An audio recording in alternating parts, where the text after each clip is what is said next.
সপ্তাহের শেষ কার্যদিবস বৃহস্পতিবার শেয়ার ইউনিট ও মূল্যসূচকের পতনের মধ্য দিয়ে সপ্তাহ শেষ করল দেশের প্রধান শেয়ার বাজার ঢাকা স্টক এক্সচেঞ্জ। এ নিয়ে বছরের প্রথম ১২ কর্মদিবসের মধ্যে ৯ দিনই পতন দেখল ঢাকার পুঁজিবাজার।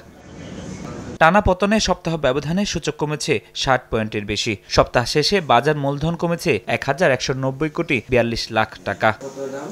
এদিকে সূচক ও বাজার মূলধনের আশাহতের এমন ধারাবাহিকতা ছিল দৈনিক লেনদেনেও। বুধবার ছাড়া সপ্তাহের বাকি ৪ দিনই লেনদেন ছিল ৩০০ কোটির ঘরে। খাতভিত্তিক চিত্রে দেখা যায় পতনের ধারা অব্যাহত রয়েছে ব্যাংক ও আর্থিক প্রতিষ্ঠানের শেয়ারের মূল্যে। সপ্তাহ জুড়ে ব্যাংক খাতের ৩৬টি প্রতিষ্ঠান সহ ৭টি খাতের লেনদেন কমেছে, তবে বেড়েছে সিরামিক্স, বন্ড ও ফার্মাসিউটিক্যালসের বাজার।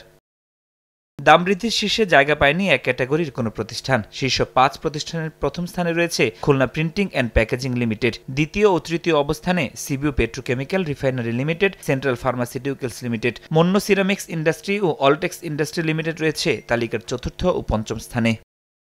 দরপতনের শীর্ষ ৫ প্রতিষ্ঠান হল Fine Foods Limited, Midland Bank, Far East Finance and Investment Limited, Sonali Life Insurance Company Limited ও South Bangla Agriculture and Commerce Bank limited.